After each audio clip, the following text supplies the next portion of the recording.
नमस्कार, S news मध्ये आपलं स्वागत। मी स्नेहांकिता। सविस्तर बातम्यांपूर्वी टाकूयात एक नजर आजच्या ठळक घडामोडींवर। कर्नाटकातील कृष्णा नदीवरील अलमट्टी धरणाच्या उंची वाढीला नाही तर दुरुस्तीला परवानगी। केंद्रीय जल आयोगाच्या निर्णयामुळे कोल्हापूरसह सांगली जिल्ह्याला दिलासा। काँग्रेसच्या उमेदवारांना विजयी करून दिवंगत आमदार PN पाटील यांना आदरांजली अर्पण करूया। आमदार सतेज पाटील यांचं सांगरूळमधील सभेत आवाहन। महाराष्ट्रानं कर्तव्यदक्ष, शिस्तप्रिय आणि वक्तशीर नेतृत्व गमावलं। राष्ट्रवादी काँग्रेस शरदचंद्र पवार पक्षाच्या वतीनं आयोजित शोकसभेत पदाधिकारी आणि कार्यकर्त्यांची भावना। हातकणंगले तालुक्यातील शहापूरमधील अवधूतनगर परिसरात घरगुती गॅस सिलेंडर गळती होऊन स्फोट, एक जण गंभीर जखमी, घराचं मोठं नुकसान।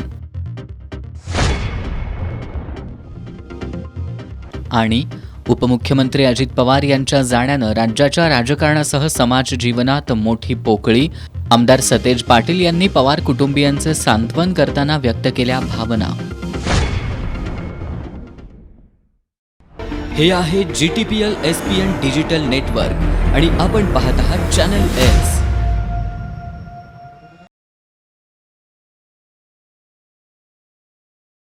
एस न्यूज मध्ये आपलं पुन्हा एकदा स्वागत। कर्नाटकातील कृष्णा नदीवरील अलमट्टी धरणाच्या उंची वाढीला नाही तर दुरुस्तीला परवानगी दिली असल्याचा खुलासा केंद्रीय जल आयोगानं केलाय। सांगलीतील ॲडव्होकेट विश्राम कदम यांनी धरणाची उंची वाढवायला मंजुरी दिली आहे का याबाबत विचारणा केली होती, त्यावर आयोगानं हा खुलासा केलाय। धरणाची उंची वाढवणार नसल्यानं कोल्हापूर आणि सांगली जिल्ह्यांना मोठा दिलासा मिळालाय। सांगलीतील ॲडव्होकेट विश्राम कदम यांनी केंद्रीय जल आयोगाकडे अलमट्टी धरणाला राष्ट्रीय दर्जा दिला आहे का, तसंच धरणाची उंची वाढवायला मंजुरी दिली आहे का अशी विचारणा पत्राद्वारे केली होती। त्यानंतर CWCचे संचालक अनंतकुमार गुप्ता यांनी मुख्य अभियंत्यांच्या मान्यतेनं 26 जानेवारी 2026 रोजी ॲडव्होकेट कदम यांना लेखी पत्रव्यवहार करून याबाबतचा खुलासा केलाय। केंद्र सरकारनं 2008 मध्ये 16 प्रकल्पांना राष्ट्रीय दर्जा दिलाय। यात अलमट्टी धरणाचा समावेश नसल्याचं आयोगानं सांगितलंय। धरणाला राष्ट्रीय दर्जा मिळावा यासाठी कर्नाटक सरकारनं आयोगाच्या कार्यालयाकडे कोणताही प्रस्ताव दिला नसल्याचं आयोगानं म्हटलंय। धरणाची उंची, साठवण क्षमता किंवा संबंधित कामांमध्ये वाढ करायला आयोगानं नकार दिलाय, तर केवळ धरणाच्या दुरुस्तीला आयोगानं परवानगी दिली आहे, असं केंद्रीय जल आयोगानं ॲडव्होकेट कदम यांना दिलेल्या पत्रात म्हटलंय। आयोगाच्या या निर्णयामुळे पुराचा धोका असणाऱ्या कोल्हापूर आणि सांगली जिल्ह्यांना मोठा दिलासा मिळालाय। देशातील सर्व खासगी आणि सरकारी शाळांमध्ये मुलींना मोफत सॅनिटरी पॅड वाटप बंधनकारक करण्याचे निर्देश आज सर्वोच्च न्यायालयानं दिलेत। न्यायाधीश JB पारडीवाला आणि R महादेवन यांच्या खंडपीठानं हे निर्देश दिलेत। मुला-मुलींसाठी स्वतंत्र स्वच्छतागृहे बांधली पाहिजेत। ज्या शाळांनी असं केलं नाही त्यांची मान्यता रद्द करावी लागेल, असा इशाराही न्यायालयानं दिलाय। केंद्र सरकारच्या मासिक पाळी स्वच्छता धोरणाची देशभर अंमलबजावणी करावी अशी मागणी करणारी याचिका जया ठाकूर यांनी 2024 साली दाखल केली होती। या याचिकेत मुलींच्या मासिक पाळीच्या वेळी येणाऱ्या समस्यांची माहिती देत त्यांच्या आरोग्याबाबत चिंता व्यक्त करण्यात आली होती। शाळांमध्ये मुलींसाठी सॅनिटरी पॅडची कमतरता असते, त्यामुळे त्यांच्या शिक्षणावर परिणाम होत असल्याची बाबही त्यांनी याचिकेत अधोरेखित केली होती। ठाकूर यांच्या याचिकेवर आज न्यायाधीश JB पारडीवाला आणि R महादेवन यांच्या खंडपीठासमोर सुनावणी झाली। यावेळी न्यायालयानं देशातील सर्व खासगी आणि सरकारी शाळांना मुलींना मोफत सॅनिटरी पॅड वाटणं बंधनकारक करण्याचे निर्देश दिलेत।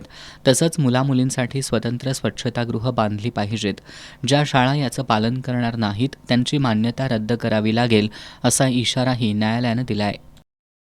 कोल्हापूर जिल्हा परिषद आणि पंचायत समिती निवडणुकीत काँग्रेसच्या सर्व उमेदवारांना विजयी करून दिवंगत आमदार PN पाटील यांना आदरांजली अर्पण करूया, असं आवाहन काँग्रेसचे विधान परिषदेतील गटनेते आमदार सतेज पाटील यांनी केलं।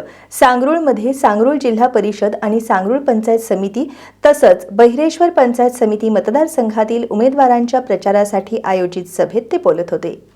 सांगरूळ जिल्हा परिषद मतदारसंघातील काँग्रेसच्या उमेदवार शीतल यादव, सांगरूळ पंचायत समितीच्या उमेदवार दीपाली नाळे आणि बहिरेश्वर पंचायत समितीच्या उमेदवार शोभा पाटील यांच्या प्रचारासाठी सांगरूळमध्ये काँग्रेसच्या वतीनं प्रचार सभेचं आयोजन करण्यात आलं होतं. शिवाजीराव खाडे या सभेच्या अध्यक्षस्थानी होते. यावेळी आमदार सतेज पाटील यांनी सांगरूळ परिसर हा नेहमीच काँग्रेसच्या विचारांचा राहिला असल्याचं सांगितलं. त्यांनी दिवंगत श्रीपतराव बोंद्रे दादा, पी.एन. पाटील, मारुती खाडे यांच्यासारख्या निष्ठावान नेत्यांनी काँग्रेसचा विचार आजवर जिवंत ठेवला असून काँग्रेसचा हाच विचार पुढे नेण्याची लढाई सुरू असून या लढाईत आपण सर्वांनी साथ द्यावी असं आवाहन केलं. काँग्रेसच्या उमेदवारांना विजयी करणं हीच दिवंगत आमदार पी.एन. पाटील यांना श्रद्धांजली ठरेल असं सांगत पी.एन. पाटील यांच्या माघारी विकास कामांसाठी सांगरूळ गाव दत्तक घेणार असून गावाला निधी कमी पडू देणार नाही असा विश्वास आमदार सतेज पाटील यांनी यावेळी व्यक्त केला. आता जे लोक प्रचार सभांमधून आश्वासनांचा पाऊस पाडतील त्यांना सांगरूळ ते बहिरेश्वर रस्त्यावरून एकदा फिरून यायला सांगा असा टोला लगावत कोट्यावधी रुपयांची कामं केल्याचं सांगितलं जातंय. मग ही कामं गेली कुठं असा सवालही आमदार सतेज पाटील यांनी उपस्थित केला. महायुती सरकारच्या काळात राज्यातील माता भगिनी सुरक्षित नाहीत, तसंच समाजातील कोणताही घटक समाधानी नसल्याचं आमदार सतेज पाटील यांनी सांगितलं. यावेळी बोलताना आमदार जयंत असगावकर यांनी सांगरूळ विधानसभा मतदारसंघ असल्यापासून हा मतदारसंघ काँग्रेसला मानणारा आहे. दिवंगत श्रीपतराव बोंद्रे दादा, पी.एन. पाटील यांनी या भागात काँग्रेस तळागाळापर्यंत रुजवली असून सध्या आमदार सतेज पाटील हे काँग्रेसला उभारी देण्याचं काम करतायत. सांगरूळ जिल्हा परिषदेसह या मतदारसंघातील पंचायत समितीच्या उमेदवारांना विजयी करून त्यांना ताकद देऊया असं आवाहन आमदार असगावकर यांनी केलं. यावेळी उमेदवार शीतल यादव, दीपाली नाळे, शोभा पाटील यांनी मनोगत व्यक्त केली. यावेळी शिंदेवाडी इथल्या कार्यकर्त्यांनी काँग्रेसमध्ये प्रवेश केला. यावेळी गोकुळचे संचालक डॉक्टर चेतन नरके, सांगरूळ शिक्षण संस्थेचे अध्यक्ष य.ल. खाडे, प्रशांत नाळे, पन्हाळा तालुका काँग्रेस अध्यक्ष निवास पाटील, उत्तम देसाई, ए.के. पाटील, डी.जी. खाडे, पावी पाटील, सागर भूमकर यांच्यासह काँग्रेसचे कार्यकर्ते, पदाधिकारी आणि नागरिक मोठ्या संख्येनं उपस्थित होते. राष्ट्रवादी काँग्रेस शरद पवार पक्षाच्या कोल्हापुरातील पदाधिकारी आणि कार्यकर्त्यांनी उपमुख्यमंत्री अजित पवार यांना श्रद्धांजली वाहिली. यावेळी झालेल्या शोकसभेत कर्तव्यदक्ष, शिस्तप्रिय आणि वक्तशीर नेतृत्व गमावल्याच्या भावना पदाधिकारी आणि कार्यकर्त्यांनी व्यक्त केल्या. महाराष्ट्र राज्याचे उपमुख्यमंत्री अजित पवार यांच्या अपघाती निधनामुळं क्रीडाईच्या वतीनं दालन 2026चं साधेपणानं उद्घाटन करत त्यांना श्रद्धांजली अर्पण करण्यात आली. क्रीडाई महाराष्ट्राचे माजी अध्यक्ष राजीव परीख, ज्येष्ठ सभासद श्रीनिवास गायकवाड, धोंडीराम रेडेकर, कृष्णा पाटील, अभिजित मगदूम, माजी अध्यक्ष गिरीश रायबागे, सचिन सावंत, क्रीडाई कोल्हापूरचे पदाधिकारी यांच्या हस्ते दीपप्रज्वलन करण्यात आलं. दालनच्या निमित्तानं तयार करण्यात आलेल्या स्मरणिकेचं प्रकाशनही मान्यवरांच्या हस्ते करण्यात आलं. या प्रदर्शनात क्रीडाई सभासदांच्या 100 स्टॉलसह एकूण 170 स्टॉल आहेत. लोकांना एकाच छताखाली आपल्या घराचं स्वप्न साकार करण्यासाठी आवश्यक वस्तू आणि सेवा मिळत असल्यानं दालनला चांगला प्रतिसाद मिळतो. यावर्षीचं हे प्रदर्शन महासैनिक दरबार हॉल परिसरात 2 फेब्रुवारीपर्यंत चालणार आहे. सकाळी 10 ते रात्री 8 या वेळेत हे प्रदर्शन खुलं असणार आहे. क्रीडाई कोल्हापूरचे अध्यक्ष के.पी. खोत आणि दालन 2026 प्रदर्शनाचे चेअरमन महेश यादव यांनी ही माहिती दिली. दालनच्या उद्घाटनावेळी क्रीडाई कोल्हापूरचे पदाधिकारी आणि सदस्यांसह प्रदर्शनात सहभागी कंपन्यांचे प्रतिनिधी उपस्थित होते. कार्यक्रमाची सुरुवात सचिन गणेश सावंत यांच्या प्रास्ताविकानं झाली. हातकणंगले तालुक्यातील रांगोळी इथल्या काळमावाडी वसाहतीमध्ये शुभम कुमार सादळे या युवकाचा धारदार शस्त्रानं निर्घुण खून करण्यात आलाय. गुरुवारी रात्री उशिरा घडलेल्या या प्रकारामुळे परिसरात खळबळ उडाली आहे. हातकणंगले तालुक्यातील रांगोळी इथल्या काळंबावाडी वसाहतीमध्ये राहणारा शुभम कुमार सादळे हा हॉटेल व्यावसायिक असून त्याचं सर्व्हिसिंग सेंटरही आहे. गुरुवारी रात्री शुभम आणि त्याचा मित्र संकेत देसाई हे दोघे जण वसाहतीजवळील स्मशानभूमीजवळ थांबले होते. त्यावेळी सुदर्शन कांबळे, सागर माने आणि त्यांचा अन्य एक साथीदार दुचाकी घेऊन त्यांच्याजवळ आले. यावेळी शुभम आणि त्या तरुणांमध्ये वाद झाला. हा वाद विकोपाला जाऊन दर्शन कांबळे, सागर माने आणि अन्य एका साथीदारानं शुभमवर धारधार शस्त्रानं गंभीर वार केले. यात शुभम जागीच कोसळला. स्थानिकांनी शिवाजीनगर पोलिसांना तात्काळ याची माहिती दिली. ही माहिती मिळताच शिवाजीनगर पोलिसांचं पथक तातडीनं घटनास्थळी दाखल झालं. त्यानंतर शुभमला आयजीएम रुग्णालयात आणण्यात आलं. मात्र वैद्यकीय अधिकाऱ्यांनी उपचारापूर्वीच त्याचा मृत्यू झाल्याचं घोषित केलं. पोलीस उपअधीक्षक विक्रांत गायकवाड, शिवाजीनगर पोलीस ठाण्याचे निरीक्षक शिवाजी गायकवाड, स्थानिक गुन्हेन्वेषण शाखेचे निरीक्षक सुशांत चव्हाण यांनी पाहणी करून हल्लेखोरांच्या शोधासाठी पथकं तैनात केली. दरम्यान हल्लेखोरांना ताब्यात घेतल्याशिवाय शुभमचा मृतदेह ताब्यात घेणार नाही असा पवित्रा नातेवाईकांनी घेतल्यानं तणाव निर्माण झाला होता. पोलिसांनी हल्लेखोरांना लवकरच अटक करण्याचं आश्वासन दिल्यानंतर नातेवाईकांनी मृतदेह ताब्यात घेतला. पोलीस परिसरातील सीसीटीव्ही फुटेज तसंच तांत्रिक पुराव्यांच्या आधारावर हल्लेखोरांचा शोध घेत आहेत. कोल्हापुरातील ॲस्टर आधार हॉस्पिटलमध्ये पहिल्यांदाच अवघ्या 3 वर्षाच्या बालिकेवर दुर्मिळ आणि जीवघेण्या अटिपिकल हिमोलिटिक युरेमिक सिंड्रोम या आजारासंदर्भात अत्याधुनिक प्लाझ्मा फेरेसिस उपचार यशस्वी करण्यात आले. या यशस्वी उपचारामुळे बालिकेला नवजीवन मिळालं असून पेडियाट्रिक टर्शरी केअरच्या क्षेत्रात हा महत्त्वाचा टप्पा मानला जातोय. टिपिकल हिमोलिटिक युरेमिक सिंड्रोम या आजारात बालिकेच्या रक्तातील हिमोग्लोबिन पातळी अतिशय कमी होते. रक्तातील प्लेटलेट्सची कमतरता आणि तीव्र मूत्रपिंड विकाराचा त्रास जाणवत होता. स्थिती गंभीर असल्यानं संबंधित 3 वर्षाच्या बालिकेला कोल्हापुरातील ॲस्टर आधार हॉस्पिटलमधील तातडीनं पेडॅट्रिक इंटेन्सिव्ह केअर युनिटमध्ये दाखल करण्यात आलं. यावेळी उपचारादरम्यान मूत्रपिंडाचं कार्य, रक्तदाब तसंच रक्तातील घटकांचं बारकाईनं निरीक्षण करण्यात आलं. तपासणीनंतर हॉस्पिटलचे किडनी विकार तज्ज्ञ डॉक्टर विपुल संघवी, रक्तविकार तज्ज्ञ डॉक्टर मयूर मुंडे आणि बालरोग तज्ज्ञ डॉक्टर हेमंत कुमार पाटील यांच्या नेतृत्वाखालील मल्टी डिसिप्लिनरी तज्ज्ञ डॉक्टरांच्या टीमनं बालिकेवर प्लाझ्मा फेरेसिस आणि इम्युनो सप्रेशन थेरपी सुरू केली. आवश्यकतेनुसार रक्तपुरवठा तसंच उच्च रक्तदाब नियंत्रणासाठी आधुनिक औषधोपचार करण्यात आले. 4 आठवड्यांच्या काळजीपूर्वक उपचारांनंतर बालिकेची प्रकृती लक्षणीयरित्या सुधारली. त्यानंतर तिला डिस्चार्ज देण्यात आला. अटिपिकल हा अत्यंत दुर्मिळ आणि गंभीर आजार आहे. वेळेत निदान आणि उपचार न झाल्यास मूत्रपिंड निकामी होण्याचा धोका असतो. योग्य वेळी प्लाझ्मा फेरेसिस सुरू केल्यामुळं आम्ही या बालिकेला नवं आयुष्य देऊ शकलो, असं डॉक्टर संघवी यांनी सांगितलं. डॉक्टर मुंडे यांनी योग्य वेळी रक्तपुरवठा आणि अचूक उपचार नियोजनामुळंच हा उपचार यशस्वी ठरल्याचं सांगितलं. पेडॅट्रिक टीमनं वेळेवर उपचार करून बालिकेचं आरोग्य सुरक्षित केल्याचं डॉक्टर पाटील यांनी सांगितलं. हॉस्पिटलचे व्यवस्थापकीय संचालक डॉक्टर उल्हास दामले यांनी तज्ज्ञ डॉक्टरांच्या कौशल्याचं कौतुक केलं. हॉस्पिटलचे CEO डॉक्टर डॅनल फर्नांडिस यांनी बालिकेवरील यशस्वी उपचारांमुळे पेडॅट्रिक आणि मल्टीस्पेशालिटी सेवांवरील विश्वास अधिक दृढ झाल्याचं सांगितलं. जिल्हा परिषद आणि पंचायत समिती निवडणुकीची सध्या रणधुमाळी सुरू आहे. अशातच हातकणंगले तालुक्यातील टोकमध्ये उमेदवारांच्या प्रचार पत्रकावर भानामती केल्याचा प्रकार समोर आलाय. कोल्हापूर जिल्ह्यात सध्या जिल्हा परिषद आणि पंचायत समिती निवडणुकांचा प्रचार सुरू आहे. उमेदवार विविध पातळ्यांवर प्रचार यंत्रणा राबवत आहेत.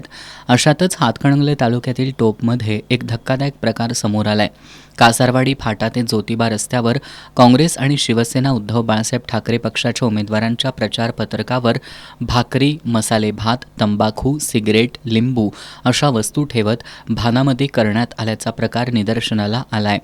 या प्रकाराची माहिती मिळताच दोन्ही पक्षातील कार्यकर्त्यांनी घटनास्थळी धाव घेत या प्रकाराचा निषेध केलाय. औषध निर्मिती प्रक्रियेमध्ये प्रायोगिक प्राण्यांची योग्य हाताळणी गरजेची आहे.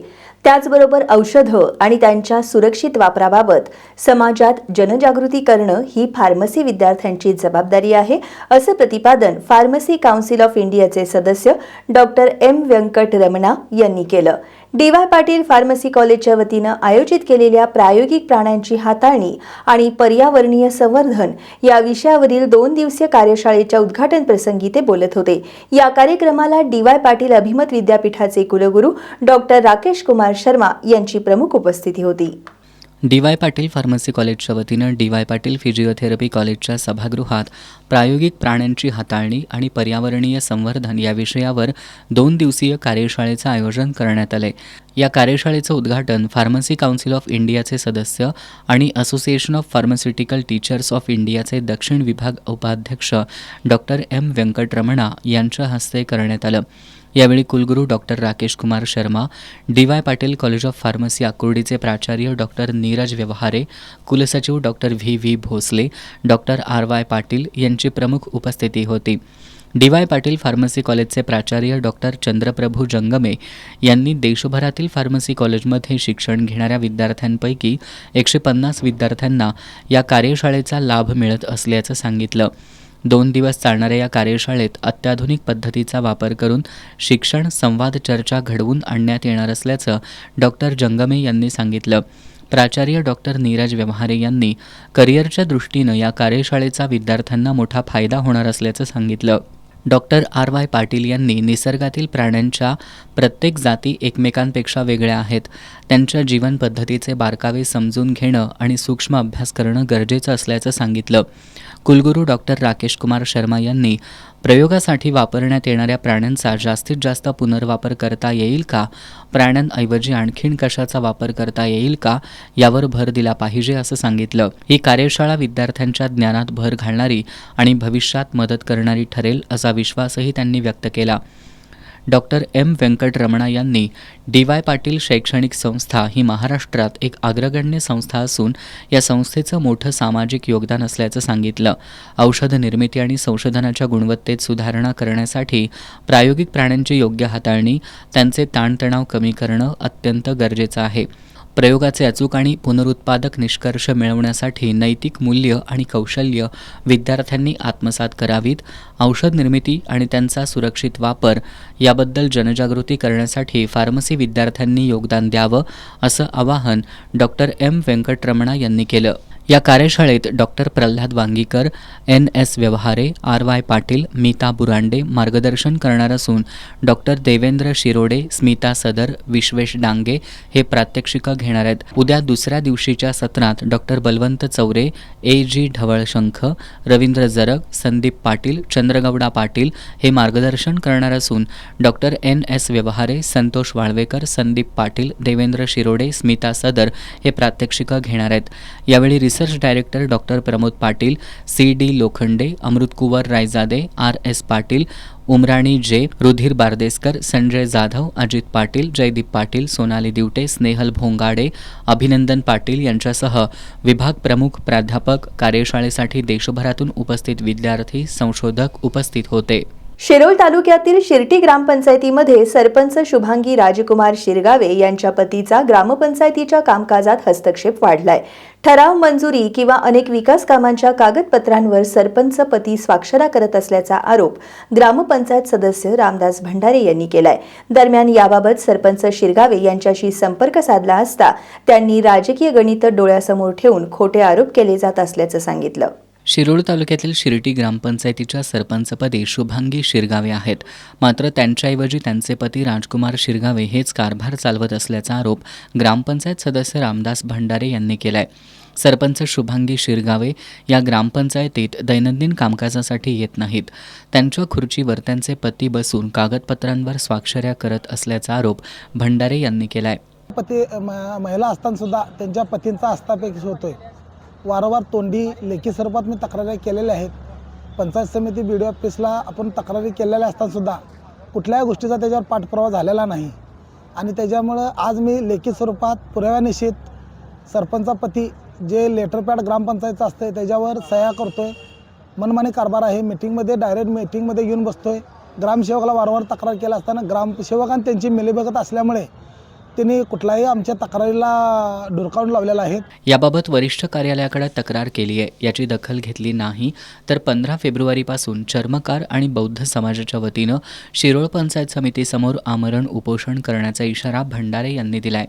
दरम्यान याबाबत सरपंच शुभांगी शिरगावे यांच्याशी संपर्क साधला असता त्यांनी हे आरोप फेटाळलेत.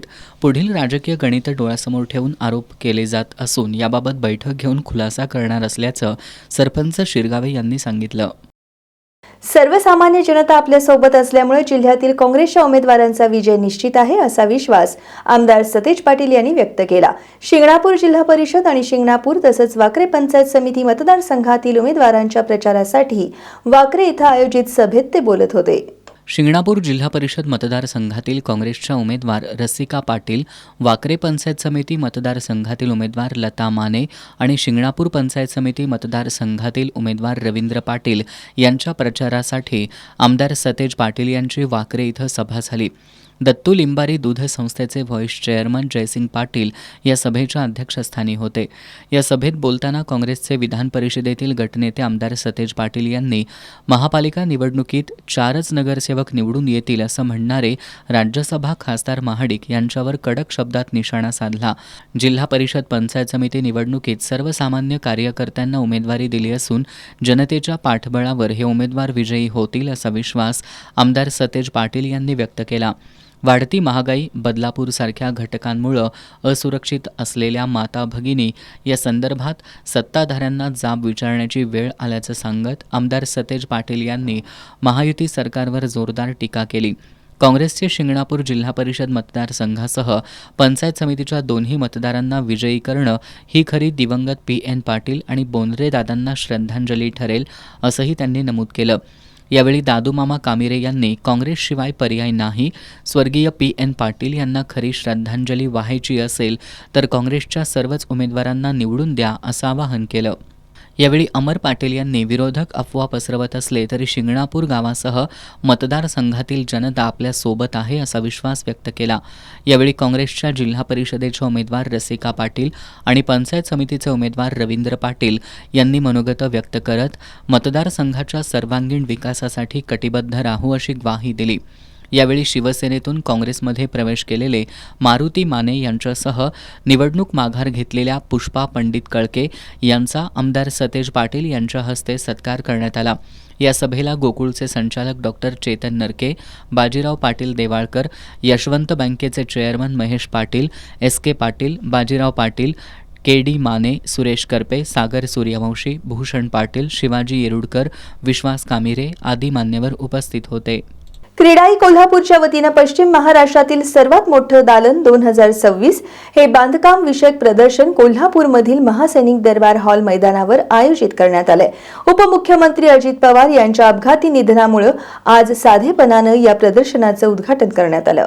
महाराष्ट्र राज्याचे उपमुख्यमंत्री अजित पवार यांच्या अपघाती निधनामुळं क्रीडाईच्या वतीनं दालन 2026चं साधेपणानं उद्घाटन करत त्यांना श्रद्धांजली अर्पण करण्यात आली. क्रीडाई महाराष्ट्राचे माजी अध्यक्ष राजीव परीख, ज्येष्ठ सभासद श्रीनिवास गायकवाड, धोंडीराम रेडेकर, कृष्णा पाटील, अभिजित मगदूम, माजी अध्यक्ष गिरीश रायबागे, सचिन सावंत, क्रीडाई कोल्हापूरचे पदाधिकारी यांच्या हस्ते दीपप्रज्वलन करण्यात आलं. दालनच्या निमित्तानं तयार करण्यात आलेल्या स्मरणिकेचं प्रकाशनही मान्यवरांच्या हस्ते करण्यात आलं. या प्रदर्शनात क्रीडाई सभासदांच्या 100 स्टॉलसह एकूण 170 स्टॉल आहेत. लोकांना एकाच छताखाली आपल्या घराचं स्वप्न साकार करण्यासाठी आवश्यक वस्तू आणि सेवा मिळत असल्यानं दालनला चांगला प्रतिसाद मिळतो. यावर्षीचं हे प्रदर्शन महासैनिक दरबार हॉल परिसरात 2 फेब्रुवारीपर्यंत चालणार आहे. सकाळी 10 ते रात्री 8 या वेळेत हे प्रदर्शन खुलं असणार आहे. क्रीडाई कोल्हापूरचे अध्यक्ष के.पी. खोत आणि दालन 2026 प्रदर्शनाचे चेअरमन महेश यादव यांनी ही माहिती दिली. दालनच्या उद्घाटनावेळी क्रीडाई कोल्हापूरचे पदाधिकारी आणि सदस्यांसह प्रदर्शनात सहभागी कंपन्यांचे प्रतिनिधी उपस्थित होते. कार्यक्रमाची सुरुवात सचिन गणेश सावंत यांच्या प्रास्ताविकानं झाली. आता जाणून घेऊयात महत्त्वाच्या घडामोडी संक्षिप्त स्वरूपात. फास्ट न्यूजचे प्रायोजक गोकुळ. बाळ, फ्रीजमधून श्रीखंड काढ ना. आम्ही पूर्वी घरीच बनवायचो श्रीखंड, त्याची चवच वेगळी होती. आता काय सगळं रेडीमेड. आजी, हे श्रीखंड खाऊन बघ.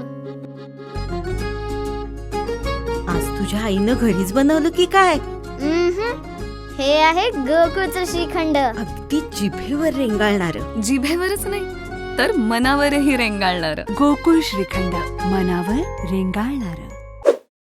कुवैत दिल्ली विमान अपहरणाची धमकी, 180 प्रवाशांचा जीव टांगणीला. सकाळी विमान सुरक्षितपणे अहमदाबादमध्ये उतरलं. नीटची तयारी करणाऱ्या विद्यार्थ्याची आत्महत्या, इंदूरमधील प्रकार. अजित पवार विमान दुर्घटनेच्या CID चौकशीचे राज्य सरकारचे आदेश, अपघात स्थळावर प्रवेश बंदी. राष्ट्रवादी काँग्रेस पक्षाच्या राष्ट्रीय अध्यक्षपदासाठी सुनेत्रा पवारांसह प्रफुल्ल पटेलांचे नाव चर्चेत, पार्थ पवार राज्यसभेवर जाण्याची शक्यता. अजित पवारांना अखेरची सलामी देताना मिसफायर, शहा फडणवीस शिंदेंसह प्रमुख नेत्यांच्या उपस्थितीत गंभीर प्रकार, व्हिडिओ व्हायरल. इचलकरंजी जवळील शहापूरमधील अवधूत नगर परिसरात घरगुती गॅस सिलेंडर गळतीमधून गॅस गळती होऊन स्फोट झाला. यामध्ये राम यादव हे गंभीर जखमी झालेत. त्यांच्यावर सध्या रुग्णालयात उपचार सुरू आहेत. या स्फोटात घराचं मोठं नुकसान झालंय. शहापूरमधील अवधूत नगर परिसरातील भूपाल कोष्टी यांच्या घरात राम यादव हे गेल्या काही वर्षांपासून भाडेकरू म्हणून राहत आहेत. आज सकाळी त्यांनी जेवण करण्यासाठी घरगुती गॅस पेटवल्यानंतर सिलेंडरचा स्फोट झाला.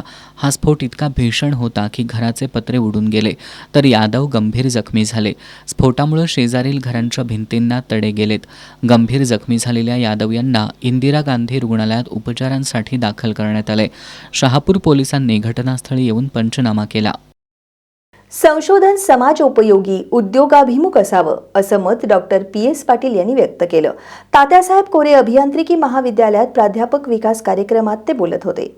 पदवी मिळवण्यासाठी एखादं संशोधन किंवा लेखन हे नाममात्र असता कामा नये.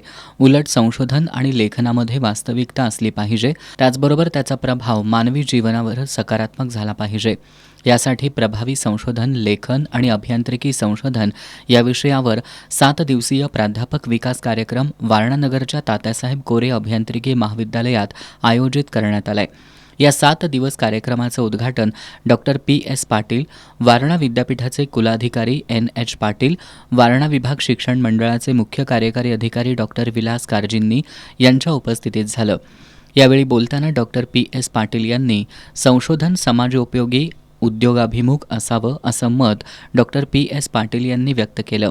यावेळी वारणा विद्यापीठाचे कुलगुरू डॉक्टर DT शिर्के, प्राचार्य डॉक्टर DN माने, अधिष्ठाता डॉक्टर SM पिसे, doctor CD Lokhande, doctor RB Patil यांच्यासह विभाग प्रमुख, प्राध्यापक, संशोधक, प्राध्यापक उपस्थित होते.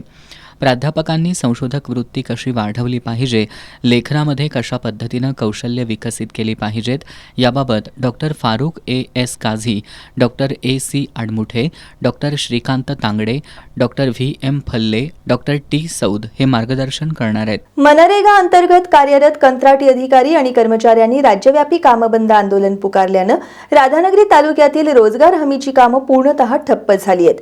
शासकीय सेवेत नियमित करण्यासह विविध मागण्यांसाठी हे आंदोलन सुरू आहे. मनरेगा अंतर्गत कार्यरत असलेल्या कंत्राटी अधिकारी आणि कर्मचाऱ्यांनी 23 जानेवारी रोजी आपल्या मागण्यांकडे दुर्लक्ष होत असल्यानं निषेध नोंदवला होता. या अधिकारी कर्मचाऱ्यांचं मुंबईतील आझाद मैदानात साखळी उपोषण, बेमुदत आंदोलन सुरू आहे. या आंदोलनाचा फटका राधानगरी पंचायत समितीच्या रोजगार हमी विभागाला बसलाय. विभागात शुकशुकाट असून अनेक कामं पूर्णपणे ठप्प झाली आहेत. यामुळे ग्रामीण भागातील मजूर आणि लाभार्थ्यांची मोठी गैरसोय झाली आहे. अनेक कुटुंबांच्या उदरनिर्वाहाचा प्रश्न निर्माण झाला असून शासनानं तातडीनं निर्णय घेऊन या आंदोलनामध्ये तोडगा काढावा अशी मागणी होतीये. उपमुख्यमंत्री अजित पवार यांच्या जाण्याने महाराष्ट्रावर जणू काळोख पसरला आहे. हा धक्का इतका मोठा आहे की राज्याच्या राजकारण आणि समाज जीवनात निर्माण झालेली पोकळी कधीही भरून निघणार नाही, अशा शब्दात काँग्रेसचे विधान परिषदेतील गटनेते आमदार सतेज पाटील यांनी अजित पवार यांना आदरांजली वाहिली. आमदार पाटील यांनी आज शुक्रवारी बारामतीत जाऊन माजी केंद्रीय मंत्री शरद पवार, खासदार सुप्रिया सुळे, खासदार सुनेत्रा पवार, आमदार रोहित पवार, पार्थ पवार, जय पवार यांची भेट घेत पवार कुटुंबियांचं सांत्वन केलं. यावेळी माध्यमांशी संवाद साधताना आमदार सतेज पाटील यांनी आमचे पक्ष वेगवेगळे असले तरी अजित पवार यांनी वैयक्तिक संबंध सातत्यानं जोपासल्यामुळं त्यांच्या जाण्यानं मला वैयक्तिकरित्या बसलेला हा धक्का शब्दात व्यक्त करण्याच्या पलीकडचा असून अंतःकरण सुन्न करून टाकणारा असल्याचं सांगितलं. यावेळी आमदार जयंत आसगावकर, माजी आमदार ऋतुराज पाटील यांनीही पवार कुटुंबियांचं सांत्वन केलं. प्रतिवर्षाप्रमाणे यावर्षी सुद्धा श्री स्वामी समर्थ सेवक मंडळाच्या वतीनं रविवारी 1 फेब्रुवारीला 6 वाजता पंचगंगा नदी घाट परिसरात स्वामी नामस्मरण सोहळा आयोजित करण्यात आलाय. या सोहळ्याला कोल्हापुरातील स्वामी भक्तांनी मोठ्या संख्येनं उपस्थित राहावं असं आवाहन मंडळाच्या वतीनं अरुण गवळी आणि गुरुदेव स्वामी यांनी केलंय. कोल्हापुरातील श्री स्वामी सेवक मंडळाच्या वतीनं 8 वर्षांपासून श्री स्वामी समर्थ नामस्मरण सोहळ्याचं आयोजन केलं जात आहे. यावर्षी रविवारी 1 फेब्रुवारी रोजी सायंकाळी 6 वाजता पंचगंगा नदीघाट परिसरात हा सोहळा होणार आहे. मंडळाच्या वतीनं अरुण गवळी आणि गुरुदेव स्वामी यांनी ही माहिती दिली. स्वामी समर्थांच्या मूर्तीचं पूजन आणि पंचगंगा नदीची पंचारती करून नामस्मरण सोहळ्याला प्रारंभ होणार आहे. स्वामी भक्तांनी या सोहळ्याला उपस्थित राहावं असं आवाहन मंडळाच्या वतीनं करण्यात आलंय. पत्रकार बैठकीला अमित पाटील, अभिजित पाटील, बाळासाहेब राऊत, प्रथमेश माळी, अभिषेक बागल, अथर्व गवळी उपस्थित होते. कोल्हापुरातील मध्यवर्ती बस स्थानकात एसटी बसमध्ये चढताना गर्दीचा फायदा घेत अज्ञातानं भिकाजी जाधव या प्रवाशाच्या गळ्यातील सुमारे 1 तोळे वजनाची सोन्याची चेन लांबवली आहे. या प्रकरणी जाधव यांच्या फिर्यादीवरून अज्ञाताविरोधात शाहूपुरी पोलिसात गुन्हा दाखल करण्यात आलाय. कसबा तारळेगावचे भिकाजी जाधव हे गुरुवारी सावंतवाडीला जाण्यासाठी कोल्हापुरात आले होते. दुपारी 1:30 वाजण्याच्या सुमाराला ते कोल्हापूर सावंतवाडी एसटी बसमध्ये चढत होते. त्याचवेळी गर्दीचा फायदा घेऊन अज्ञातानं जाधव यांच्या गळ्यातील सुमारे 1 तोळे वजनाची सोन्याची चेन लंपास केली आहे. या प्रकरणी जाधव यांच्या फिर्यादीवरून अज्ञाताविरोधात शाहूपुरी पोलिसात गुन्हा दाखल करण्यात आलाय. 28 जानेवारीच्या रात्री शिरोळ तालुक्यातील जांभळी गावातील संदीप भाऊसाहेब पाटील या तरुणाचा खून करण्यात आलाय. या प्रकरणी शिरोळ पोलिसांनी इचलकरंजीतील मुकेश बाळू जावीर, रवींद्र रतन कांबळे आणि रतन मोहन कांबळे या तिघांना अटक केली आहे. जयसिंगपूर न्यायालयानं या तिघांना 9 दिवसांची पोलीस कोठडी सुनावली आहे. शिरोळ तालुक्यातील जांभळी ते रिलायन्स पेट्रोल पंप मार्गावर 28 जानेवारी रोजी रात्रीच्या सुमाराला संदीप भाऊसाहेब पाटील यांचा निर्घृण खून करण्यात आला होता. घटनास्थळी लोखंडी पाईप, 4चाकी वाहनासह अन्य साहित्य टाकून संशयितांनी पलायन केलं होतं. त्यानंतर शिरोळ पोलिसांनी शोध पथकं रवाना केली होती. या प्रकरणी पोलिसांनी मुकेश बाळू जावीर, रवींद्र रतन कांबळे आणि रतन मोहन कांबळे यांना अटक केली आहे. आज जयसिंगपूर न्यायालयानं त्यांना 9 दिवसांची पोलीस कोठडी सुनावली आहे. पन्हाळा तालुक्यातील कोडोली पूर्व पंचायत समिती गणातील अपक्ष उमेदवार प्रवीण शामराव पाटील या निवडणुकीतून माघार घेत जनसुराज्य शक्ती पक्षाचे उमेदवार रणजित शिंदे यांना आणि कोडोली जिल्हा परिषद गटातून जनसुराज्य शक्ती पक्षानं पुरस्कृत केलेले अपक्ष उमेदवार अमरसिंह पाटील यांना पाठिंबा देत असल्याचं जाहीर केलंय. जिल्हा परिषद पंचायत समिती निवडणुकीच्या रणधुमाळीत आज कोडोली जिल्हा परिषद मतदारसंघात मोठी घडामोड झाली आहे. कोडोली पूर्व पंचायत समिती गणातून शिवशाहू आघाडीचे अपक्ष उमेदवार प्रवीण शामराव पाटील हे रिंगणात होते. त्यांनी आज निवडणूक रिंगणातून माघार घेतली आहे. उमेदवारी अर्ज मागं घेण्याच्या अंतिम तारखेपर्यंत काही अपरिहार्य कारणानं उमेदवारी अर्ज मागं घेता आला नाही. त्यामुळे आता आपण निवडणुकीच्या रिंगणातून माघार घेत असून जनसुराज्य शक्ती पक्षाचे पूर्व पन्हाळा पंचायत समितीचे उमेदवार रणजित शिवाजी शिंदे यांना तसंच कोडोली जिल्हा परिषद गटातील जनसुराज्य शक्ती पक्षानं पुरस्कृत केलेले अपक्ष उमेदवार अमरसिंह यशवंत पाटील यांना बिनशर्त पाठिंबा देत असल्याचं जाहीर केलं आहे. गेल्या पंचायत समिती पूर्व गणातून मी निवडणुकीसाठी फॉर्म भरला होता. 27 जानेवारी रोजी त्याची 3 वाजेपर्यंत मुदत होती. काही तांत्रिक कारणामुळे मी ती माघार घेऊ शकलो नाही माझा फॉर्म. आत्ता मला त्या निवडणुकीमधून मी माघार घेत आहे. माघार घेऊन मी जनस्वराज्य शक्ती पक्षाचे उमेदवार रणजित शिंदे, अपक्ष उमेदवार अमरसिंह पाटील भाऊ व अपक्ष उमेदवार मोहन चोपडे यांना माझा पाठिंबा राहील. ही माघार मी कुठल्याही माझ्या सत्सद बुद्धीने कुठल्याही आमिषाला बळी न पडता कुठल्याही प्रेशरनं घेतलेली नाही आहे. ही माझ्या स्वखुशीने मी माघार घेत आहे. तरी सर्वांनी या 3 उमेदवारांना भरघोस मताने विजयी करावी नम्र विनंती. प्रवीण पाटील यांनी कोडोली पूर्व गणाच्या निवडणुकीतून माघार घेत जनसुराज्य शक्तीला पाठिंबा दिल्याबद्दल जनसुराज्य शक्ती पक्षाचे संस्थापक अध्यक्ष आमदार डॉक्टर विनय कोरे यांनी प्रवीण पाटील यांचा सत्कार केला. फॉरवर्ड, हाफ आणि डिफेन्स अशा सर्वच स्तरावर उत्कृष्ट खेळ करत शिवाजी तरुण मंडळानं संयुक्त जुना बुधवारपेठ संघावर 5-0 अशा फरकानं एकतर्फी विजय मिळवत लीग चॅम्पियनचा बहुमान पटकावलाय. स्पर्धेत सर्वाधिक 19 गुण प्राप्त करून शिवाजी तरुण मंडळानं विजेतेपदावर शिक्कामोर्तब केलंय. तत्पूर्वी झालेल्या सामन्यात उत्रेश्वर प्रासादिक वाघाची तालीम मंडळानं फुलेवाडी फुटबॉल क्रीडा मंडळावर 3-2 अशा गोल फरकानं मात केली. Shahu Chhatrapati KSA football league चॅम्पियनसाठी शिवाजी तरुण मंडळ आणि संयुक्त जुना बुधवारपेठ संघादरम्यान आज सामना झाला. सामन्यात विजय मिळवायचा या उद्देशानं मैदानात उतरलेल्या शिवाजीच्या खेळाडूंनी सुरुवातीपासूनच चढाईचं धोरण अवलंबलं. सामन्याच्या 18व्या मिनिटाला मोठ्या डीच्या डाव्या बाजूनं मिळालेल्या फ्री किकवर संकेत अनिल साळोखे यानं चेंडूला थेट गोलजाळीची दिशा दाखवली. 1-0ची आघाडी मिळताच शिवाजीच्या खेळाडूंनी वेगवान खेळ केला. एका कॉर्नर किकवर इंद्रजित चौगुले यानं मारलेल्या चेंडूला योगेश कदमनं हेडद्वारे गोल जाळ्यात धाडून संघाला 2-0 अशी आघाडी मिळवून दिली. 33व्या मिनिटाला झालेल्या या गोलनंतर जादा वेळेत संकेत अनिल साळोखे यानं वैयक्तिक दुसरा तर संघासाठी तिसरा गोल नोंदवून आघाडी भक्कम केली. पूर्वार्धात मिळालेल्या 3-0च्या आघाडीमुळं उत्तरार्धात शिवाजीकडून जोरदार चढाया झाल्या. त्यांच्या संकेत अनिल साळोखे यानं दिलेल्या पासवर करण चव्हाण बंद्रे यानं गोल नोंदवून 56व्या मिनिटाला संघाला 4-0 अशी आघाडीवर नेलं. यानंतर झालेल्या चढाईत हर्ष जरगच्या पासवर संकेत नितीन साळोखे यानं गोलची सोपी संधी दवडली. त्यानंतर डी बाहेरून मारलेल्या फटक्यावर चेंडू गोलपोस्टला धडकल्यानं खुर्शीद अलीची गोलची संधी हुकली. सिद्धेश साळोखे यानं सलग 2 वेळा गोलच्या सोप्या संधी वाया घालवल्या. त्यानंतर मात्र मिळालेल्या संधीचा लाभ उठवत त्यानं संघाचा 5वा गोल फलकावर झळकवला. 73व्या मिनिटाला शिवाजी तरुण मंडळानं 5-0 अशी भक्कम आघाडी मिळवली. जुना बुधवारकडून रविराज भोसलेला सूर सापडला नाही. त्याच्यासह मयूर सुतार, प्रथमेश जाधव, सचिन मोरे, सार्थक गवळी, थुलुंगा ब्रह्मा यांनी केलेल्या चढाया समन्वयाअभावी आणि दिशाहीन फटक्यांमुळे वाया गेल्या.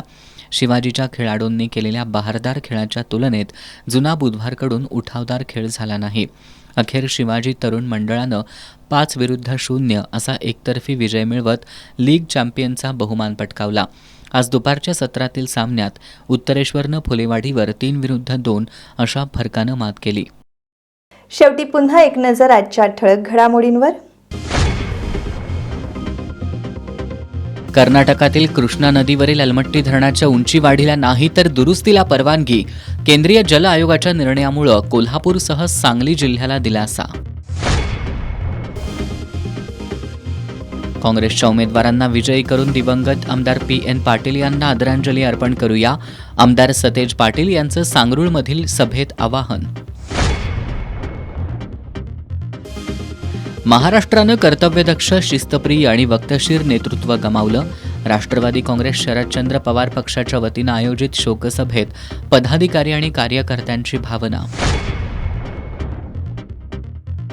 हातकणंगले तालुक्यातील शहापूरमधील अवधूतनगर परिसरात घरगुती गॅस सिलेंडर गळती होऊन स्फोट. 1 जण गंभीर जखमी. घराचं मोठं नुकसान.